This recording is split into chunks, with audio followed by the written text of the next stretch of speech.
Tour 202. Prvi dan v Pirenejih in nova velika zmaga Tadeja Pogačarja, morda odločilna na letošnjem turu. Dosegel je svojo 20. etapno zmago in storil velik korak k 4. skupni zmagi na dirki vseh kolesarskih dirk.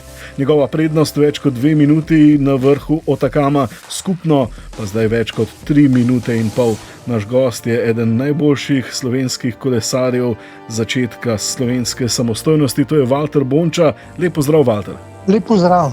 S Pirenejev pa se oglaša Igor Tominec. Živijo, Igor. Živijo. Moje ime je Luka Petrič. Kolesarski podcast Vala 202. Čisto en vtis bi vaju za začetek prosil. Valter, fantastična predstava Tadeja Pogačarja, res je bil izjemen. Kako ste vse skupaj doživeli? Ja, jaz v bistvu nisem niti pričakoval, da bo že ta prvi dan v Pirenejih napadel, ker vemo, on ima dosti prednosti, močan je in v bistvu ne rab napadati. Ne? Ampak tudi ekipa mislim, da je funkcionirala tako, kot mora. In v bistvu tisti skok, ki sploh ni bil pravi skok, me je prav presenetil. 10 km do cilja ali nekaj podobnega. Res dolgo pot je imel do vrha, tudi o tem govoril potem po koncu etape. Mnogi so rekli nepričakovano, ampak Igor, včeraj pa si ti prav napovedal to. Rekel si, bomo videli, kako bo zaradi nesreče, torej v zaključku včerajšnje etape, ampak si pa rekel, že v prvi pirenejski etapi bo skušal Tadej Pogačar postaviti stvari na svoja mesta in to je tudi storil. Ne? Ja, v teh pogovorih, ki so seveda bili neuradni, pa niso niti prišli iz njegovega moštva, ampak z nekaterimi ljudmi, ki dobro spremljajo situacijo tukaj, sem začutil, da Emirati pripravljajo nekaj velikega že za prvi dan v Pirenejih. Seveda je potem vse skupaj prišlo pod vprašaj po včerajšnjem padcu, ker naslednji dan nikoli ne veš, v kakšni situaciji, v kakšnem razpoloženju se potem zbudiš, koliko si se lahko sploh spočil, regeneriral in kako močne bodo noge v zaključku takšne etape. Ampak Pogačar je dobro bral situacijo med dirko, videl je, da noge grejo, videl je, da Visma ni tako močna, kot so se morda bali v Emiratih. Videl je, da je Mateo Jorgenson tudi se poslovil od vodilnih že veliko kilometrov pred ciljem in potem je moral prebrati samo še obraz Jonasa Vingegorja in v tem je res odličen, da vedno lahko razbere nekako že na sami trasi moč svojega tekmeca in se je odločil za napad od daleč, ker na ta način prideš do velike prednosti in zdaj je 3 minute in pol spredaj in je nekako tur postavil v naslednjo fazo. Do zdaj je bilo vse nekako odprto in številni napadi so lahko bili zanj nevarni. Zdaj pa v bistvu lahko praktično do konca v Parizu samo nadzoruje vse skupaj, ampak ker ima najmočnejše noge, bo zagotovo še skušal povečati prednost v naslednjih dneh. In šel še po kakšno etapno zmago. Valter, zdi se skoraj nepremagljiv, pogosto rečemo, Pariz je še daleč, ampak pot nazaj za ostale pa se zdi, če se ne bo nekaj drastičnega, nekaj nepredvidljivega zgodilo, se pa zdi skoraj, da ne bom rekel nemogoče, ampak zelo, zelo, zelo zahtevna. Ja, seveda. 3 minute in pol, to ni mačji kašelj, res je pridobil neverjetno prednost iz dneva v dan, malo po sekundah, danes je pa naredil velik preskok. Res je, da vsi dirkajo do konca, to se pravi, nobeden ne varčuje z energijo, sploh v takih etapah, kot je bilo danes, in verjetno tudi ostali tekmici, predvsem Vingegaard, vidi, da pač ni konkurenčen Tadeju, čeprav jaz mislim, da tudi on še ni vedno vrgel puške v koruzo in ker tudi on je dober tekmovalec, je prepričan in verjetno ima željo zmagati tur, tako da še vedno računa, da bo imel Pogačar enkrat slab dan, kot ga je imel pred leti, prav na tem vzponu, ki se danes vozil. Tako je prav na Otakam, to je bilo leta 2022, ko je Jonas Vingegaard prvič Tako je, ja. osvojil Tour de France. Prisluhnimo pa zmagovalcu, torej 12. etape letošnjega tura, to je Tadej Pogačar. Cela etapa je bila zelo, zelo napeta, zelo težka. Po ravnem je letel skoraj 100 na uro in so že tam noge trpele. Če nisi bil mentalno pripravljen za ta štart, zagotovo si ga na J in potem Visma so začeli kontrolirati z dobrim tempom, zelo dobrim, optimističnim tempom na prvi klanc. Videl sem, Mateo Jorgensen je bil malo v težavah, tako da sem vedel, da nimajo super dneva in takrat sem mogoče malo preklopil v glavi, eden manj zagotovo na koncu, da se je treba samo še na Jonasa sfokusirati za dan klanc. In na koncu, ko je Johnny in Jonathan Narvaez potegnil, je bilo približno tako, kot na Dauphineju, tista prva zmaga, petkova zmaga, full gas, in ko sem videl, da ni nobenega več na mojem kolesu, sem vedel, da je zelo dolga do vrha, ampak so bili neverjetni navijači, tako da so tudi te malo pomagali in res do mrtvega, do vrha. Ampak opišite nam zaključek, 11 km sami, na koncu ste celo vi pokazali zobe. Zadnji meni sem hotel stisniti, razmišljal sem, danes prva stvar, ko sem se zbudil, sem prebral zelo žalostno zgodbo Samuele na Val d'Aosti, naj počiva v miru. Zadnje par kilometrov sem razmišljal tudi o tem, njegovi družini, koliko lahko trpi nekdo toliko v kolesarstvu in sploh na celem svetu, kaj se dogaja in danes tudi za Samueleta in za njegovo družino še malo pritisnil na konec zadnjih par kilometrov. Tadej, samo še tole, s tole poškodbo, kako boleče, kako moteče jutri je vožnja na čas, vem, da za vas lepe kraje. Pireneji so mi drugače vedno skoraj ljubši kot Alpe. Če bi rekel, za trenirati so mi ljubši kot Alpe, manj prometa, tako da poznam dober klance. Jutri poznam zelo dober ta kronometer in upam, da bo take noge kot danes.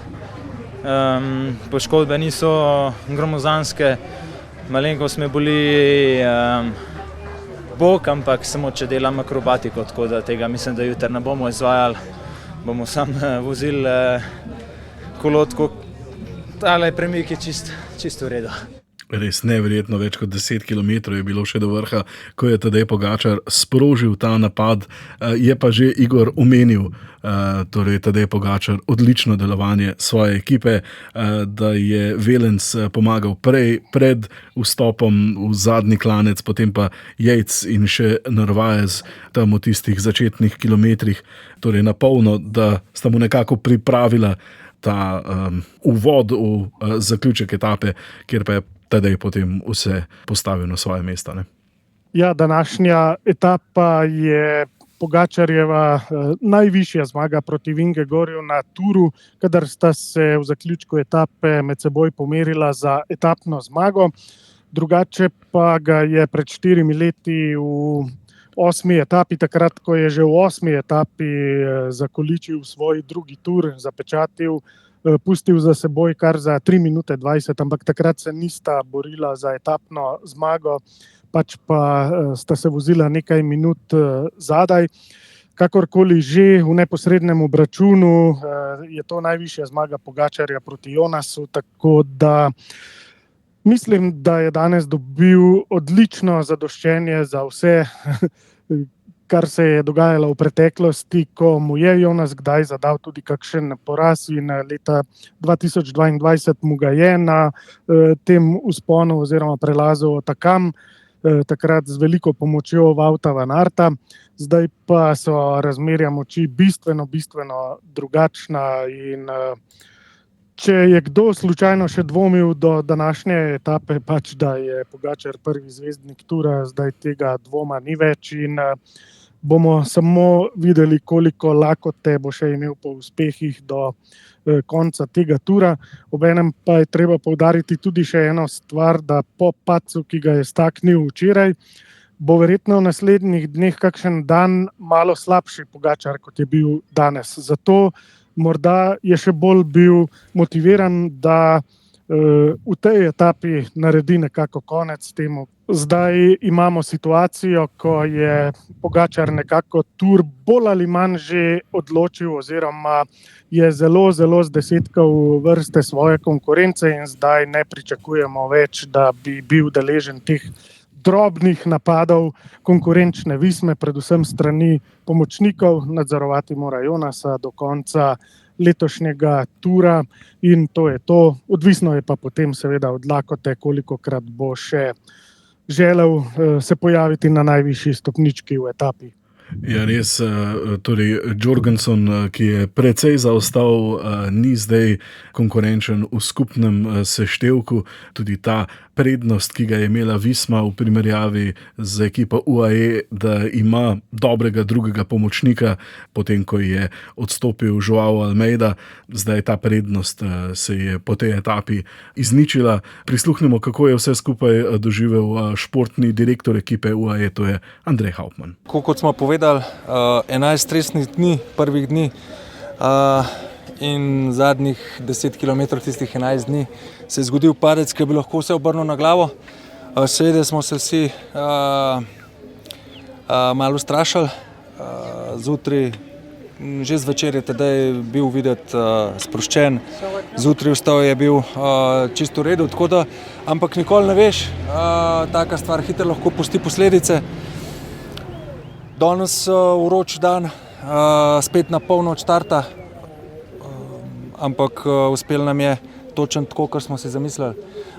Timu je uspel biti ubežni po skupini, Nils odlično narekoval tempo, da zaostanek ni bil prevelik. Potem velen zdržal, vedeli smo, da bo Visma verjetno že na prvi vzpon, najdaljši, najtežji danes, hotela tedaj, kar se da osamiti. Ko smo videli, da imamo še Adama in Narvajsa zraven, smo rekli timu, da naj ne počaka. Potem po drugi kategoriji, kjer je bil samo še dolg spust in ravnina do zadnjega klanca, je potem tim počakal. Ker se je tedaj super počutil, smo takoj začeli na polno, da naredimo takrat, ko lahko čim več razlike ostalim rivalom za generalno razvrstitev in danes nam je to super uspelo. Ampak, ko ste slišali za napad, ste malce vseeno pomislili, kam že greš tedaj? Ja, seveda, jaz mu v takem primeru zmeraj rečem tedaj z glavo. Takrat je dal slušalko ven.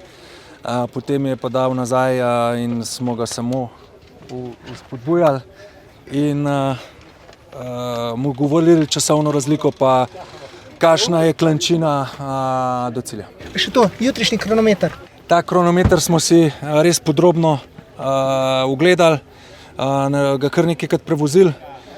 Tako da je ena od tistih tudi ključnih etap, ampak zdaj se ga lahko lotimo tudi malenkost bolj sproščeno. Seveda se pa treba zavedati, da se je res tisti pravi tur z vožnjami v klanec šele začel. Bo še vmes tudi kakšna ravninska etapa, kjer bo še precej pestro na veter. Treba se zavedati, da bomo še vedno pogrešali Joao Almeida, kjer bi bil danes spet eden ključnih v etapi.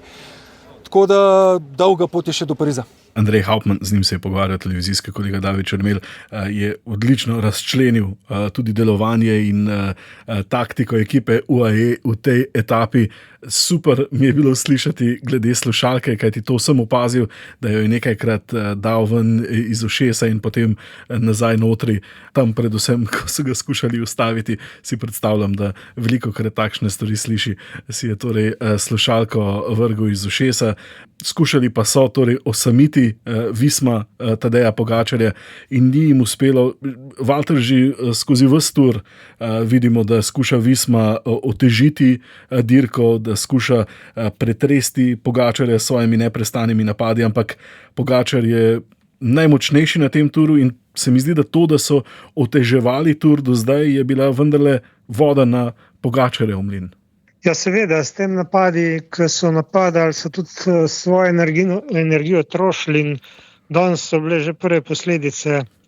Se je videlo, Jorgensen ni več bil konkurenčen in tudi ostali, mislim, da niso imeli več take moči kot prejšnje dni. Videli se je tudi, da so se dosti bolj matrali, v bistvu na klanc niso bili več toliko konkurenčni. Ampak mislim, da tudi naprej še vedno bojo poizkušali s pobegi in s tem pridobiti oziroma pridobiti zaostanek nazaj. Se pravi, da bojo, mislim, da Jorgensen tudi še vedno računa na generalni plasman, mogoče ne na prvo mesto, ampak vseeno s kakšnimi napadi bi se lahko nazaj uvrstil med prve 3-4. In o tem je Mateo Jorgensen tudi govoril po koncu etape. Prisluhnimo njemu, najprej pa Sepu Kusu, torej dvema članoma iz ekipe Visma Lease a Bike. We wanted to take it up already on the Sunur. Try and whittle down the group and then try and play the numbers from there, but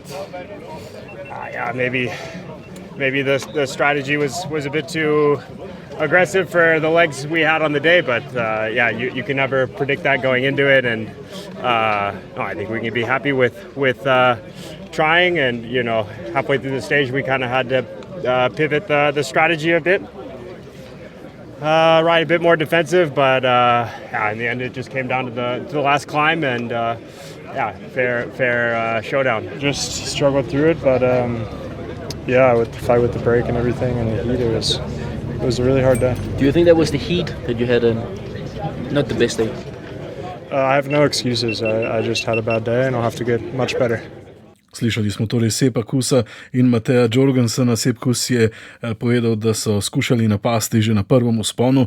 Prej smo slišali Andreja Hauptmana, da so to v ekipi UAE pričakovali. Rekel je Kus, da je bila to optimistična strategija glede na to, kakšne noge so imeli, ampak ne moreš pa vnaprej pred etapo vedeti, kako bo s tem, in je rekel prav, da smo poskusili, na koncu pa je odločil zadnji klanec in zmagal je tisti, ki je bil najmočnejši. Mateo Jorgensen je pa rekel, da je imel slab dan, ni pa se želel zgovarjati na vročino. Zelo vroče je bilo danes torej v Pirenejih.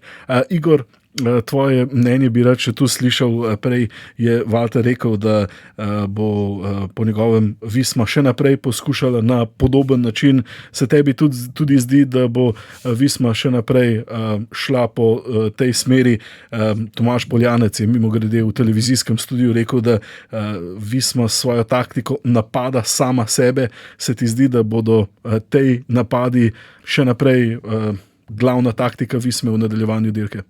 Bomo videli. Kus je izločen iz vseh bojev, tako da če on zdaj napada v etapi, ga lahko Emirati mirno pustijo naprej in lahko tudi dobi kakšno etapo z 10-minutno prednostjo, ker Kus generalno zaostaja 33 minut in mislim, da ga odslej naprej Jonas lahko bolje izkoristi kot pomočnika v gorskih etapah, da mu nudi na tistih delih, kjer lahko zavetrje. V gorskih etapah je to seveda bistveno manjše kot na ravnini, ampak zdaj pošiljati ga nekam naprej Kusa nima smisla več.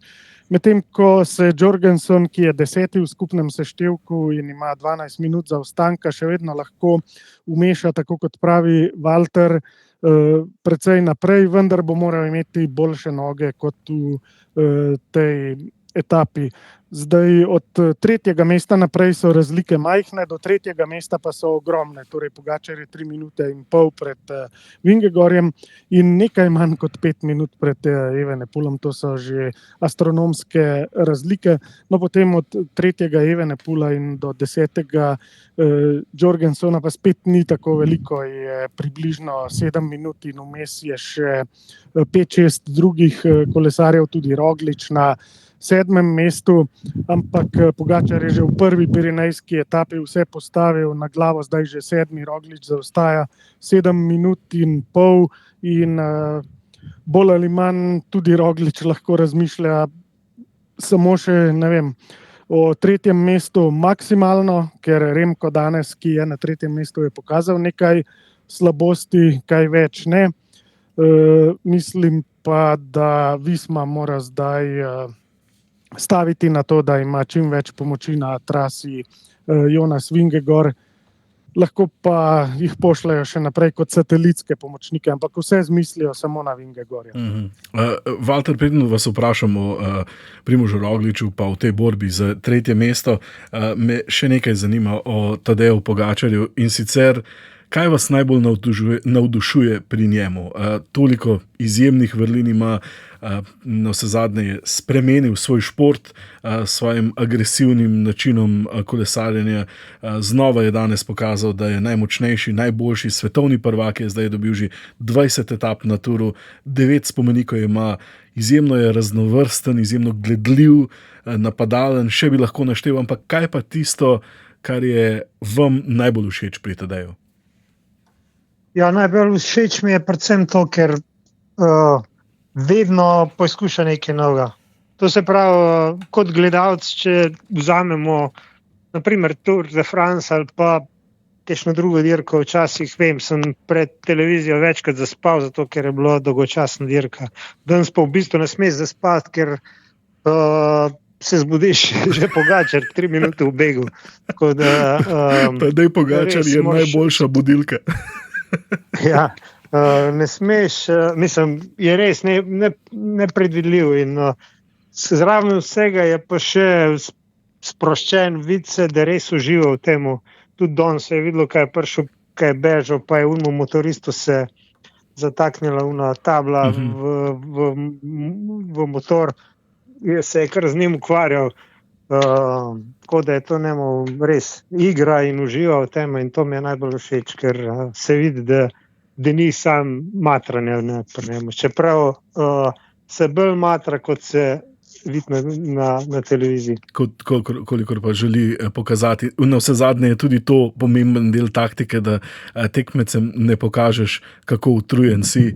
Res neverjetno ima zdaj statistiko. Le 5 kolesarjev ima več etapnih zmag na Touru, le 5 kolesarjev je več dni nosilo rumeno majico. Pogačarjev naskok na zgodovinske menike se nadaljuje, njegova razlika do najboljših vseh časov pa je iz dneva v dan manjša. Igor?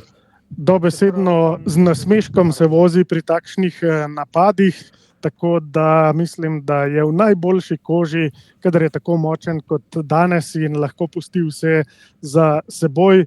In ko v ozadju gledaš, kako se vsi mučijo, predvsem smo pri Vingegaardu danes videli kar trpeč izraz na obrazu, Pogačar pa je lahko v bistvu na koncu že kakšen vat popustil in nekoliko bolj mirno zapeljal čez ciljno črto in videli smo tisti njegov značilen, poreden nasmešek, bi temu rekel, kadar premaguje tekmece na tako pomembnih dirkah.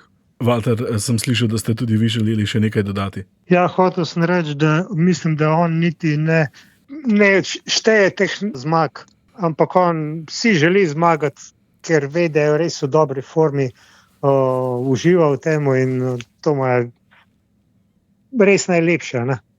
Kadar si v dobri formi, da lahko s tako lahkoto premagaš tekmece. In tako dober, da vse izgleda enostavno. Gremo k ostalim, najprej k Primožu Rogliču, ki je bil med vodilnimi na začetku zadnjega vzpona, na poti do vrha pa malce izgubil, dobre 4 minute zaostanka je imel na koncu skupno, pa je pridobil 2 mesti, zdaj je 7, zaostaja, kot je Igor že prej povedal, 7 minut in pol. Valter, komentar njegovega nastopa.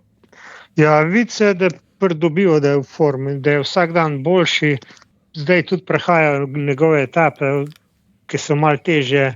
Na teh klancih mislim, da on lahko samo pridobiva z dneva v dan. Tudi ne verjamem, da bo imel kakšen dan slab in jaz mislim, da bojo njegovi nasprotniki tisto, ki so pred njemu v generalnem plasmanu zgubljali. Verjetno bo pa on prišel še v boljšo formo, kot je do zdaj. Je pa bil pred njim danes njegov klubski kolega, torej moštveni kolega, torej Florian Lipovic, ki je skupno zdaj 4. Igor, se ti zdi, da se bo moral Primož zdaj v nadaljevanju podrediti Florianu Lipovicu? Ja, to je kar neugoden podatek za Primoža, da ga je danes Florian Lipovic premagal za minuto in 40 sekund in da je tudi v skupnem seštevku kar precej više uvrščen od njega, torej med 4. in 7. mestom je kar razlika.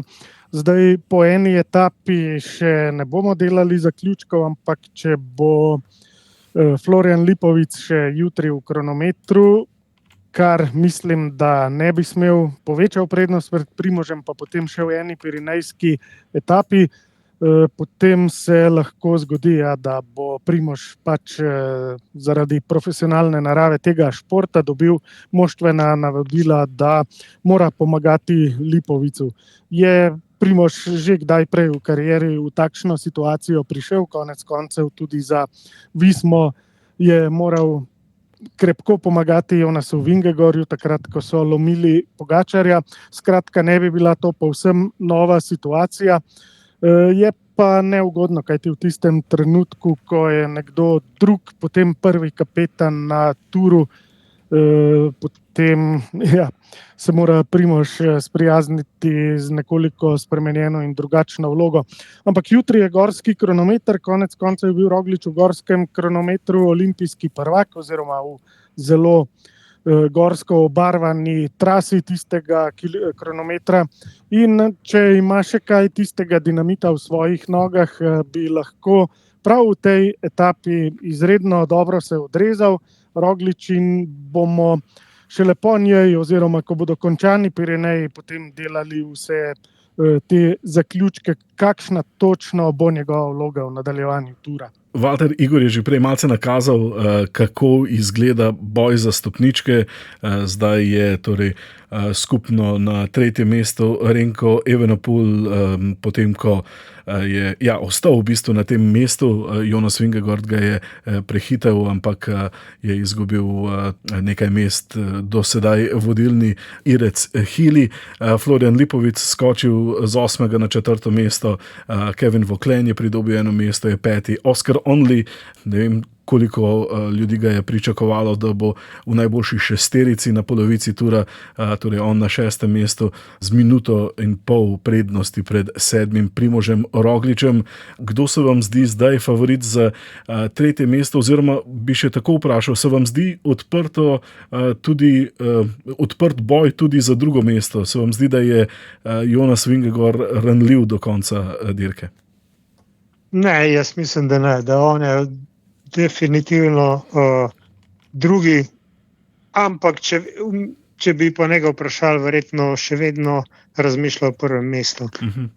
Kot sem rekel, verjetno računa na to, da bo Tadej imel en dan res ti slab dan, ampak mislim, da je to z dneva v dan manj mogoče. Že jutri bo na kronometru, mislim, da bo spet Tadej pridobil nekaj sekund, verjetno pa ne toliko kot danes. 2. mesto mislim, da je že oddano za Jonasa. 3. mesto mislim, da bo pa Lipovič je prvi kandidat, predvsem po tem, kar je pokazal danes. Mislim, da pa tudi to, da bo mogel Roglič mu pomagati, ne bo tak problem, ker ne bosta one dva krojila dirke, ampak bosta bolj sledila Tadeju in Jonasu. Renko pa je že na prvem klancu izgubil stik z favoriti za skupno razvrstitev, ampak šel svoj tempo na Ukreber in tudi na zadnjem klancu zgodaj izgubil stik z najboljšimi, ampak prišel pa potem v cilj z relativno solidnim zaostankom, torej približno minuto in pol za Vingegorjem in pred Primožem Rogličem. Mnoge njegove navijače si predstavljam, da je zaskrbelo sredi etape, ampak na koncu pa kar solidna preizkušnja zanj. Ja, on je kronometrist in ve, kako si treba pravilno razporediti moč. Tudi psihično mislim, da on je eden najbolj pripravljenih kolesarjev na turu. Zna voziti, sploh se pravi, kronometrist in to njemu ni problema. Ne. Čeprav te take dolge etape niso podobne kronometru, ampak on je pač to zna in je naredil tako, kad je treba. In res ni izgubljal počasi oziroma je izgubljal, ampak ne pred tistimi njegovimi najbližjimi nasprotniki. Preden gremo k vprašanjem poslušalcev, še nekaj, kar sem opazil, in sicer v tej skupini favoritov je imel Primož Roglič najvišjo frekvenco, torej pedaliranje med vsemi, pa me je zanimalo, zakaj se nekateri kolesari za to odločijo, drugi pa grejo z drugačnim prenosom in predvsem več moči, ampak počasnejše je pa ta frekvenca vrtljal. To sem jaz tudi opazil, da ima on največjo frekvenco in me kar malo moti, ker spomnim se etap, ki jih on zmagal pred leti, ko je prišel v bistvu s težkim prenosom, je zadnjih par 100 metrov je pobegnil skupini oziroma je dobil prednost in zmagal več etap na tak način. Zdaj je pa res začel zelo vrteti, s tem seveda prišpara energijo, ampak frekvenca ti pa tudi da poveča srčni utrip in na takih dolgih klancih mislim, da tudi ne moreš cel klanc prevoziti tako. Ne. Sicer verjetno on ve, kaj dela, tako da je tudi testiral razne načine vožnje, ampak je res zelo spremenil način pedaliranja, tako da me zelo preseneča. Ne. Če pogledamo Remka, on ima pa vedno mogoče za eno prestavo težje prenose in lik zaradi tega je tudi mogoče ni toliko zgubljal v tej klance. Med letošnjim turom, med kolesarsko dirko po Franciji, lahko poslušalci nama z Igorjem pošiljate svoje ideje, komentarje, mnenje, kritike o podcastu, morda kaj bi želeli, da spremenimo. Pošiljate pa tudi še naprej svoje vprašanja na ime.priimek@rtvslo.si, torej na mojo ali Igorjevo elektronsko pošto. Danes nekaj vprašanj naših poslušalcev, Walter, in sicer Andreja sprašuje, cestno kolesarstvo je izjemno hitro in padci so pogosti, kar smo ta teden tudi videli, vendar pa so tekmovalci praktično brez telesne zaščite, brez ščitnikov za komolce, kolena, za roke. Ali zaščitna oprema v tem športu ni v uporabi, ali bi kolesarje pri dirkanju ovirala, ali obstajajo drugi razlogi, da ostajajo tako izpostavljenim torej poškodbam pri padcih? Zaščita je le čelada, ne? Oziroma lahko rečemo, da so tudi očala, predvsem pri insektih, to ni pri padcu. No? Zelo pomemben del so tudi rokavice, ki jih nekateri kolesari ne uporabljajo. Res pa je, da si izpostavljen celo telo, v bistvu si skoraj enak in kadar padeš, ni lih najlepše, da začutiš grobost asfalta. Te dodatne zaščite bi pa seveda motile kolesarje. Nisi več toliko gibljiv, nisi toliko ukreten in tudi sama vožnja ne bi bila taka. Ne? Si predstavljam. Plus, po moje, še zelo velik negativni aerodinamični učinek.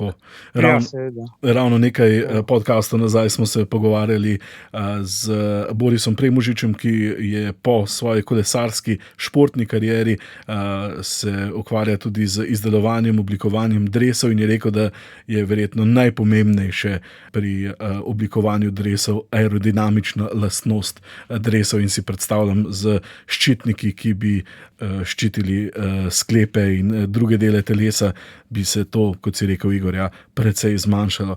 Blaž sprašuje, od kdaj naprej lahko kolesarji v svoji karieri dejansko živijo samo od kolesarstva, ne da bi imeli zraven še službo. Torej, kako visoko morajo priti v svetovni seriji, da se lahko preživljajo zgolj od kolesarstva?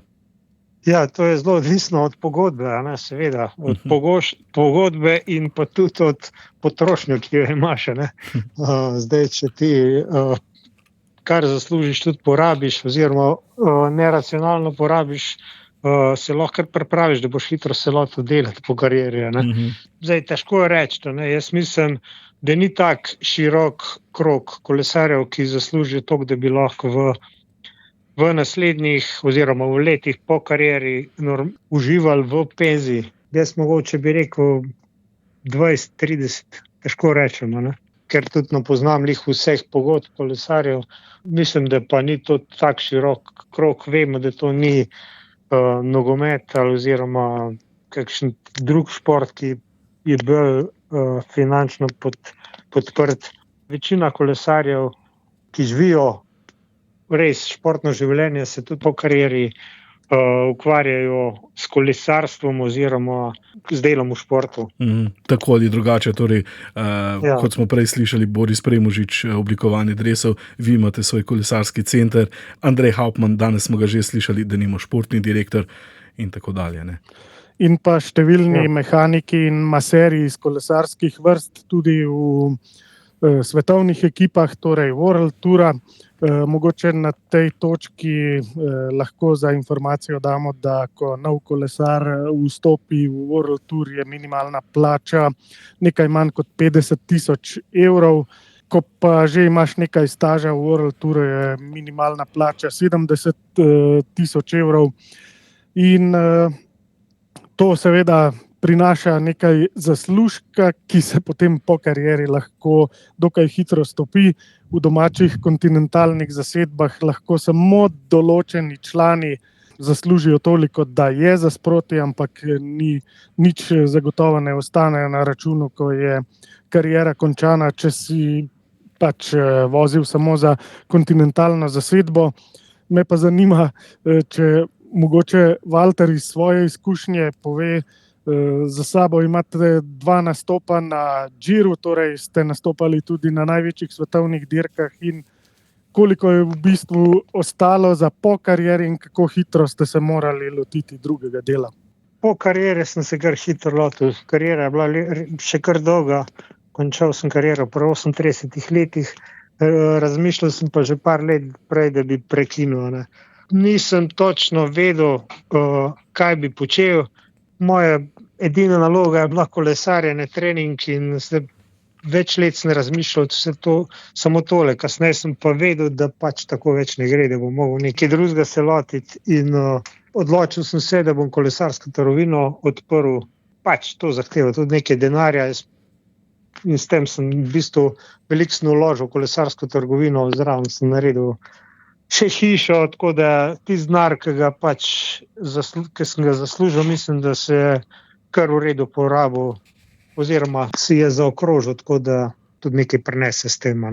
In sem prav zadovoljen, ker mislim, da tudi po karieri moraš nekaj početi, ni to konc življenja in je pravilno, da se nekaj lotiš in živiš normalno življenje, delovno. To se pravi, da nekaj počneš, nekaj ustvarjaš in s tem nisi kar takoj na nivoju penzionista. Si predstavljam, ker je to kar zahteven prehod, lahko za marsikoga, ko ste navajeni vso življenje kolesariti in potem se privaditi na drug način življenja. Koliko časa ste potrebovali, da ste se navadili na nov način? Jaz v bistvu sem se kar hitro. Jaz sem prve 2 leti delal kot trener v Hit Gorica. Pa v bistvu nisem bil navdušen, ker sem vedel, da pač ne morem celo življenje biti na pogodbah. In ko sem se odprl trgovino, je bilo, v bistvu sem užival v tem in res mi niti ni bilo tako težko, ker sem res užival v trgovino. Veliko mnogo sem se naučil, mi je bilo vesele in mi ni bilo težko. In še danes je tako. Super slišati. Blaž tudi sprašuje, opazil je kolesarja Movistarja, ki je v eni od prejšnjih etap potrkal na ekipni avto Lota in jim signaliziral, da je žejen. Ustregli so mu in mu podali bidon ter ga še malce potegnili z avtom. Je ta solidarnost splošna? Vprašal je, bi tudi Visma dala Tadeju piti? Jaz mislim, da to ni niti vprašanje. Če bi Tadej hotel, bi mu sigurno dal. Sploh ni vprašanja. Res pa je, če bi Tadej to hotel vzeti, ker v bistvu je tako. Ti lahko vzameš pijačo od ljudi, ki veš, kakšno pijačo oziroma kaj ti dajo. Nikoli ne veš, kaj je v pijači. Kasneje se ne moreš zagovarjati na ta način, da je treba biti zelo pozoren, od kje in kaj piješ, oziroma ješ. Igor? Vemo, da je dosti dopinga in tega. Ja, seveda, ja. Igor? Ja, mislim, da zagotovo bi dobil bidon iz avtomobila Visme, če bi za njega zaprosil, ampak zdaj v teh bidonih so tudi za vsakega kolesarja točno predvidene mešanice, v določeni fazi etape mineralov, v določeni fazi etape ogljikovih hidratov, z nekaterimi se samo polivajo, tako da zagotovo ne bi dobil tistega, kar bi si točno v tistem trenutku želel. Vemo pa, da ko pride enkrat do tiste situacije, ko je treba odigrati fair play, Visma lahko tudi odigra fair play, saj smo konec koncev videli to po tistem padcu v 11. etapi, tako da jaz tudi nimam dvomov, da bi dobil. Se pa vedno seveda v moštvu zelo dobro zavedajo, da od kogarkoli, kar je imati bidon, pa ne gre, ker s tem si lahko dobesedno zapečatiš usodo, če ne veš, kaj je tam notri zmešano. 3 vprašanja smo danes postavili od poslušalcev. Ponavadi, Valter, prosim gosta, da izbere tistega, ki mu je bil najbolj všeč, ampak moram reči, da je to vprašanje o tem, kako med kariero, po karieri kolesarji živijo, torej ob tem, ali imajo službo ali ne in kako se privadijo na to, je odprl zares lep del pogovora in bi kar Blažu dodelili danes majico Tura 202. Še naprej pa v vsaki etapi, v vsakem podcastu bomo torej podelili eno majico, le pišite še naprej, torej na ime.primek@rtv.slo.si.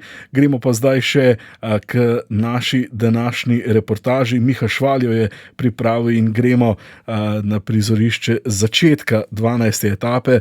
Francozi še vedno čakajo na zmago enega od kolesarskih mušketirjev na letošnjem turu.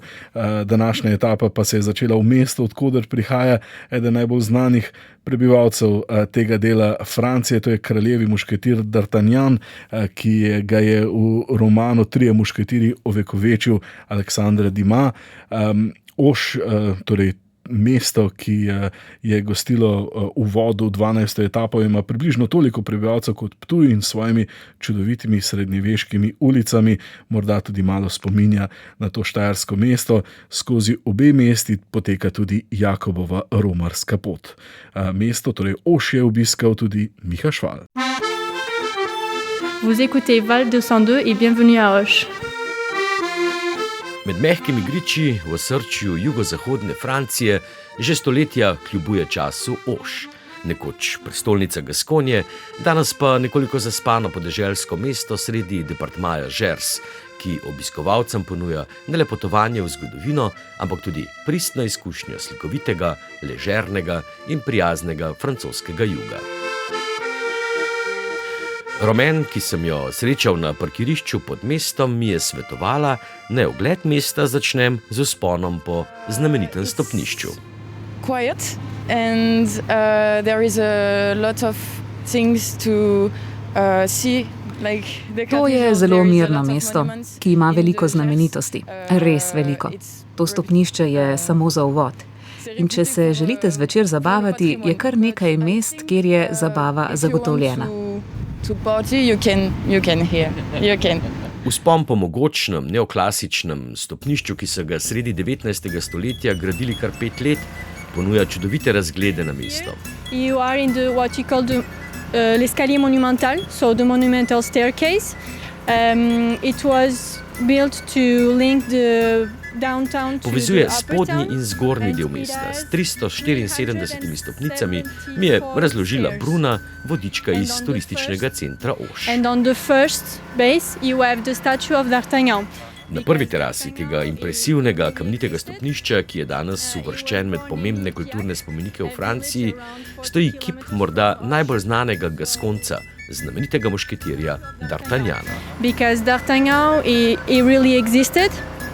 He was born in Le Piac. Grof D'Artagnan, ki mu je bilo ime Charles de Batz-Castelmore d'Artagnan, se je rodil nedaleč od Aucha okoli leta 1611 v neravno premožni plemiški družini.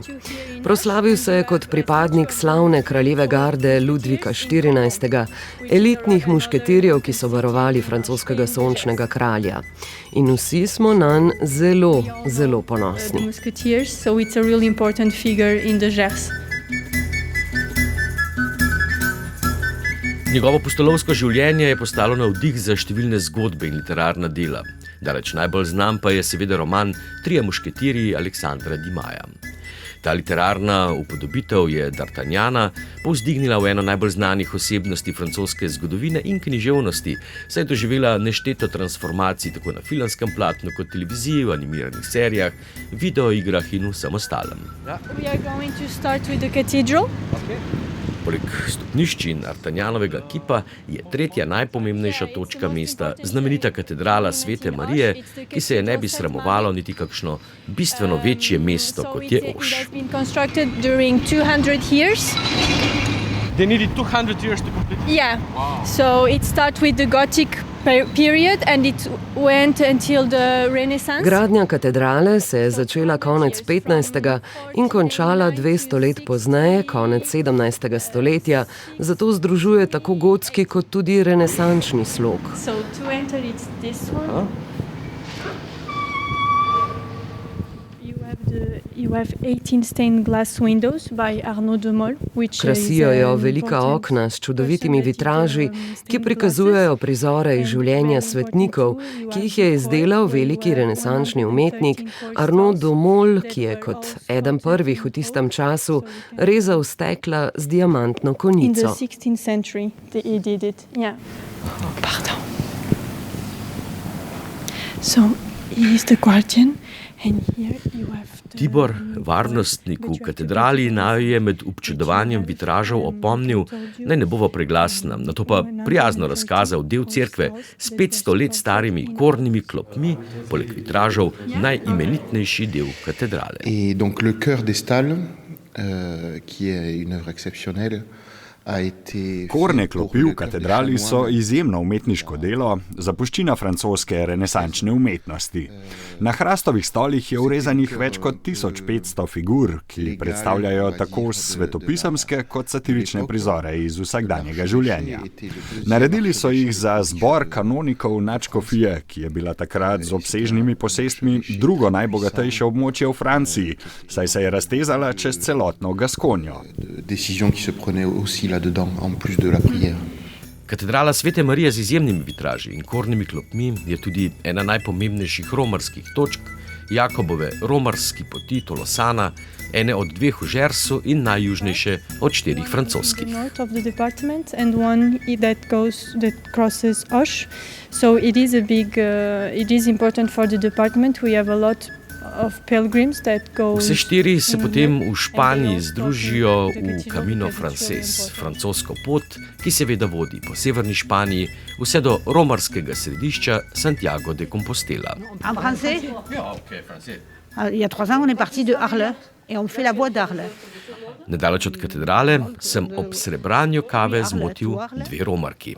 Every year, 10 days we walk. 25, 30. Sva del skupine, ki se je letos odpravila na 10-dnevno romanje. Vsak dan prehodimo 20 do 30 km.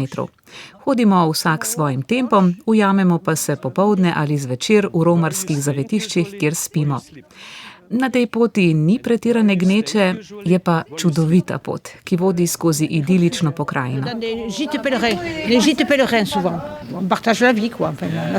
Na Monike in Odine sem naletel v simpatični retro kavarni striparni, kjer kavo za dober evro romarjem in stripovskim navdušencem ponuja Alex. Bonjour, mon nom est Alexandre, vous êtes à Auch et je tiens une boutique qui s'appelle Le Migou et c'est une boutique spécialisée v Franciji imamo zelo močno razvito stripovsko kulturo, tu pa ponujamo stripe ne le iz držav, kjer govorijo francosko, ampak iz vseh kotičkov sveta. Smo skromna striparna, ki pa daje kruh 3 zaposlenim. Ni lahko, ampak računamo na to, da nas bo v času tura obiskalo ogromno turistov. Tour de France, we hope there are a lot of people coming. You have really nice prizes. These are not usual prizes for France. Price For cafe. Yeah, because you are in south of France. It's not Paris, that's why. In če kaj, potem Auch ni Pariz. In ravno zato ponuja tisto, kar največja mesta pogosto izgubijo. Prijaznost, pristnost, mir in nepozabne lokalne okuse.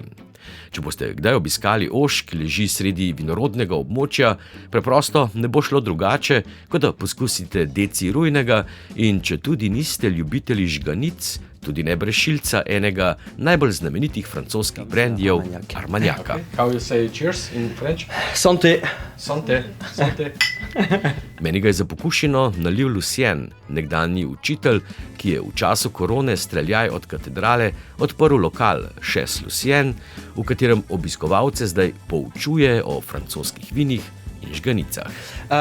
First, Armagnac is a distillation of white wine. Only wine. It's not all the grape, all the... Armagnac je, kot veste, brandy, vinsko žganje, starejši in malo manj znani brat znamenitega konjaka iz pokrajine Konjak. Pokrajina Armagnac je bila eno prvih območij v Franciji, kjer so začeli destilirati žgane pijače in mnogi verjamejo, da je Armagnac najstarejša žgana pijača, ki se še vedno destilira na svetu. Armagnac is older and smaller than cognac, so better. Če je morda na vaši bucket listi vseživljenjskem seznamu podvigov tudi obisk podeželske Francije, je šarmantni Auch, obdan z gričevnato pokrajino z neskončnimi vinogradi in polji sončnic ter seveda idiličnimi vasicami, zagotovo ena boljših izbir. Vous écoutez Val 202 et bienvenue à Auch. Kolesarski podcast Vala 202. Igor, naslednja etapa, 13. super kratka, a super zahteven vzpon. Sladka. Sladka, ja. Kronometer, ki je dolg manj kot 12 km, ampak skoraj ves čas pa gre na ukreber. Ja, to je gorski kronometer, na katerem pravzaprav ne bo treba menjati koles med etapo, ker je samo začetni 3 kilometri so nekako bolj ravninski, potem pa bodo na koncu skoraj 10 kilometrov grizli v klanec. To je etapa v Pirenejih z mesteca Ludenville, ki je 945 metrov nad morjem, do zelo znanega prizorišča v Pirenejih, tudi letališča Peragid.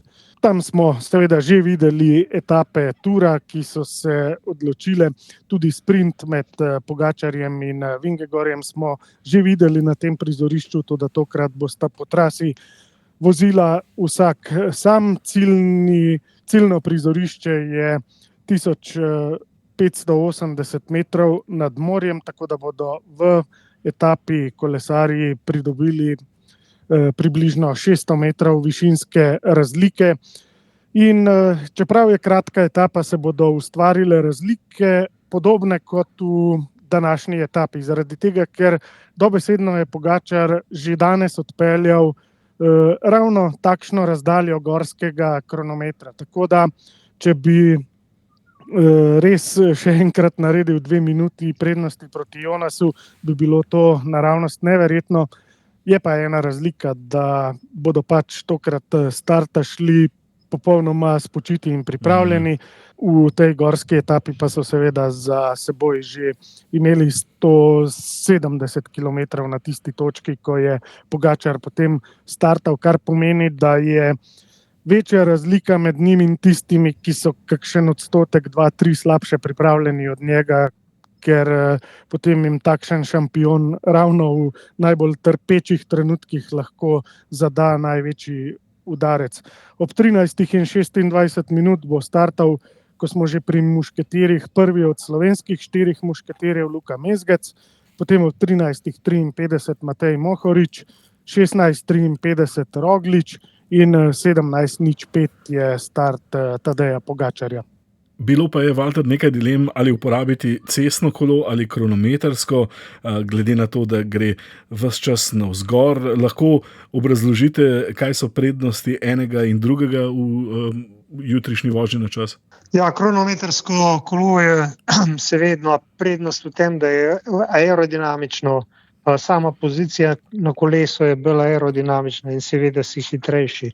S tem pa v klanec ni lih tako, ker nimaš take moči, sploh ko greš, ko pritisneš na pedala oziroma ko stopiš na pedala, nimaš take moči in v teh primerih je pa seveda boljše klasično cestno kolo. Glede na to, da je klanc dolg 10 km cirka, mislim, da je čist pravilno oziroma je vseeno tistih 2 km s tem, da ne pridobiš toliko prednosti, kot bi izgubil s tem, da bi zamenil kolo.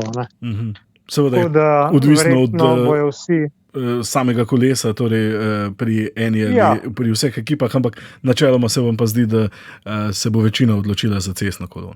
Ja, jaz mislim, da sigurno, ker v tisti menjavi kolesa zgubiš tudi ritem in preden prideš ti spet na tisto, bi rekel, hitrost, ki si jo imel prej, kar nekaj traja. Tako da verjetno ne bojo menjavali kolesa. Večina bo vozila kar klasično cestno kolo oziroma kolesa, ki so lažja, prirejena bolj za gorske etape. Ja, mislim, da bo Pogačar uporabil tisto svojo ultra lahko kolo za gorske etape. Bodo pa zagotovo naredili kakšne drobne spremembe na balanci, zato da bo lahko tudi v kronometrskem položaju, v glavnem ne bodo pa vzeli zagotovo ne tistega kolesa, s katerim je odpeljal ravninski kronometer, ki je imel pa povsem pač drugačne zakonitosti in je tudi seveda kolo precej teže od tega, kar vozijo na gorskih etapah. Igor, hvala tudi, Valter, da ste si znova za naš podcast vzeli čas. Super se je bilo tudi danes pogovarjati z vami. Torej, smo sredi pirenejskih etap na dirki po Franciji. Tadej Pogačar pa je z izjemno zmago naredil velik korak in si ustvaril temelj za naskok na 4. zmago na kolesarski dirki po Franciji. Se že veselimo novih preizkušenj.